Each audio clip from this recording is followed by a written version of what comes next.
Hey everybody, Danielle here. I'm doing a solo overview of Kevin Ellenberg's Death Valley Highs and Lows. This is a button shy game, and they sent me a review copy to show you guys. So, if you're familiar with button shy games, this is an 18 card game. There are other Death Valley games out there, but this is actually the first one that I am playing, so I'm excited to show it to you guys. Alright, so let's pull out cards out of this little convenient wallet, and I do want to show you the cards that come in this set. So yeah, let's take a quick look before I dig into the gameplay. So we have Amargosa Opera House, Hell's Gate, Harmony Borax Works, Surprise Canyon, Last Chance Range, Ventifact Ridge, State Route 190, Desolation Canyon, Keen Wonder Mine, Manly Beacon, Amargosa River, Stovepipe Wells, Salt Creek, Roadrunners, Kangaroo Rats, Burrow Schmidt Tunnel, Mountain Lions, and Pyramid Peak. So those are all of the 18 cards that come in the Death Valley Highs and Lows. We'll give that a shuffle and prep for the solo overview. So you're going to put the deck, I guess, somewhere around here. And then part of the setup is to just flip over the top card, and this will be the desert area. All right.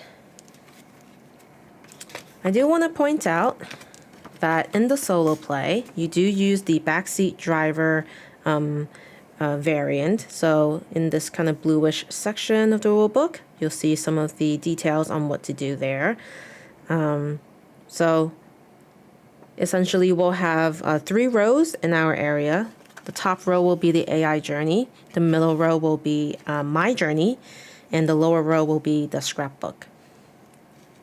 The point of this game is to get the most points, and the points are scored by the stars and sometimes the abilities on those cards. Quickly looking at some of these areas of the card. So up here, these are the stars. You might see other symbols here, but for this instance, these are stars, and if they are still in your journey, you'll get those points at the end of the game. We have the hazard type here. This one is a sun. This means that it's heat. That's what that hazard is. That number underneath tells you how many heat cards there are in the deck. The other symbols could be terrain, flood, or animal. And then this is just the name of the card, and over here would be your reminder icon for ongoing abilities, and these are your abilities. So each card might have some fun abilities to keep in mind. All right, so on your turn, you can decide to travel or rest. And as I go through this overview, I'll do both. So to travel, we'll go ahead and decide if we want to take this card in the desert or take a card from the top of the deck. So let's see what we can do. I think I'll take this card and put it into my journey. So again, the AI journey will be on top, my journey will be in the middle, and then the scrapbook, my scrapbook will be just under my journey. So Ventifact Ridge says, before you rest, shuffle this card and a card in your opponent's journey back into the deck. So this card won't last too long because I probably will end up resting at some point. Now we always have to refresh and make sure that there's always a card in the desert. Now it is the AI's turn. Let's flip this over and let's see what the AI will do. So they have some decisions to make. They look at the hazard icon of that card in the desert. This one is heat. They look in their journey. If there is no heat, they would automatically just take that card. So go ahead and grab it and put it in their journey and refresh. Now it's back to me. It is another sun, which makes me a little nervous. So I'm going to choose not to take that. It makes me a little bit nervous because as soon as you have 3 of the same hazards in your journey or scrapbook, you actually bust. And I'll show you how that looks in a bit. But for now, I'll just take the top card, put it into my journey. And it's another heat. So that's not good. And this one says, if you hide this card, you may move a card from your scrapbook to your journey. So that's something I might consider doing. And now the AI will go. They already have a heat. So when that happens, they will, so it says hazard match. Otherwise, that card matches the other one type of the AI's cards. Add the top card of the deck to the AI's journey. So this does match. So they're going to add the top card of the deck to the AI's journey. This one's a surprise canyon. And it does have 3 points on it. So I'm definitely still going to ignore this. But what's interesting about the backseat driver is that you can always choose to put this into the AI's journey. Okay. I don't know if I want to. I haven't really gotten the strategy down yet. Kind of just understand how to play. Figuring out how to win is usually a different story for me.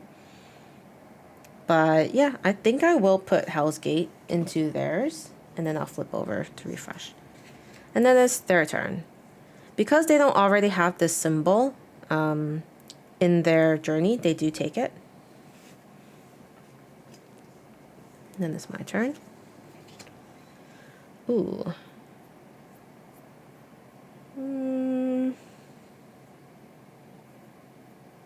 I think I will add this to my journey. It's Desolation Canyon. It says plus 2 points for each card in your discard pile. Refreshing.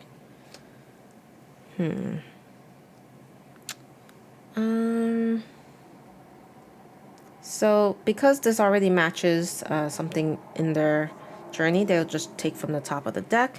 And it's an Amorosa River. And I'm not really wanting that heat. Let me just check something here. Yeah. So I'm gonna rest instead of traveling. So I move 1 card from my journey to my scrapbook. But before I rest, I have to shuffle Ventifact Ridge into the deck. And I get to also shuffle one of the other ones. So I'm gonna shuffle this one, Last Chance Range, into the deck. Give that a quick shuffle. And then I have to decide what I might want to move to my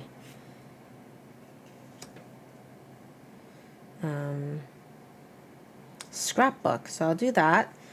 And what's neat about a scrapbook is that it never really gets removed.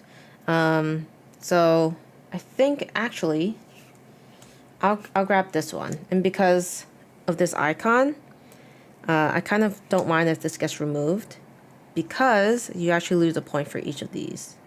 I think they're like, is this a bowl or something?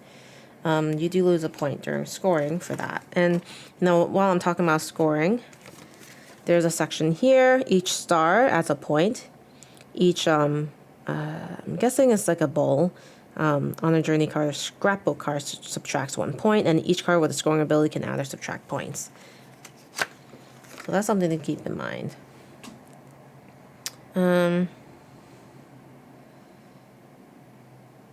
So I rested, and that is how I spent my turn. They will just draw from the top, and now they will bust. So they have a discard pile, and when they bust, go ahead and do that. And then everything else in their journey gets shuffled back in.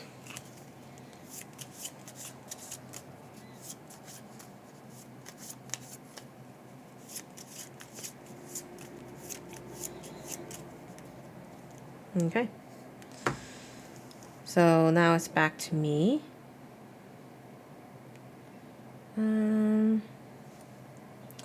Yeah, I think I'll grab this. It says cards adjacent to this card are considered adjacent to each other. Go ahead and do that. they will add that to their journey. Refresh. Okay, I'll take this. Kangaroo rats, plus 2 points for each of your rows without water, including empty rows. Okay. All right, they'll take this one.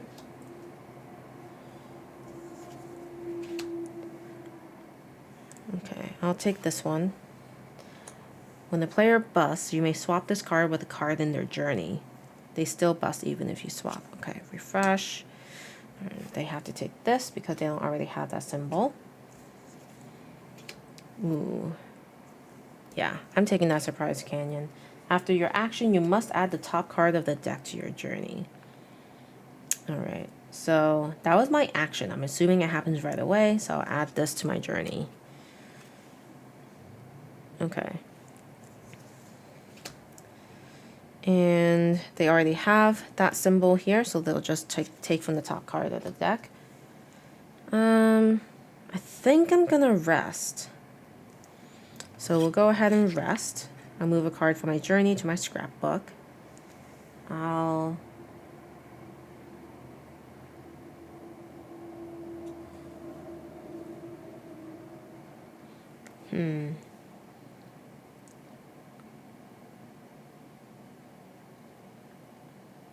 Yeah, I'm gonna rest with this moved here, and then I'm gonna hide the Surprise Canyon underneath, and also yeah, I'm gonna hide this one underneath as well, because it says rest, move one card from your journey to your scrapbook, which is here, and you may then hide additional cards from your journey underneath that card. So I've done that, and then I can also shuffle any number of remaining journey cards back into the deck, and I think I'm okay with those right now. Okay, so that was my action. They already have this symbol, they're just gonna keep going here. And then I don't want that card, I'll just go for the top card.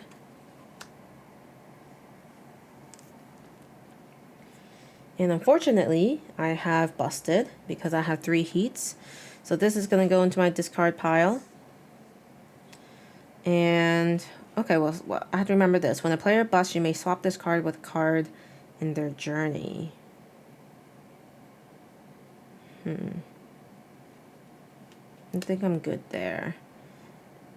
And then the rest of these would be shuffled back into the deck.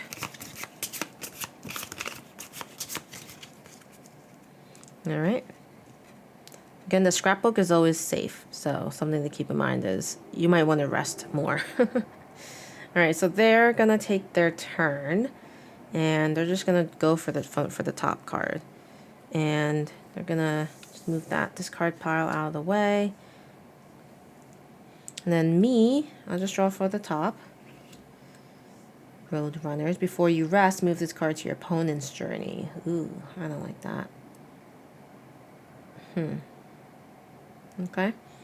They'll continue going for the top card. Just start laying it like that. And they bust. So I probably could have made them bust sooner because I could have chosen to move this instead of gaining one. With the backseat driver, I could choose to put it in their line, but in this case I didn't. I'll add this to the discard, and everything else gets added back into the deck and shuffled.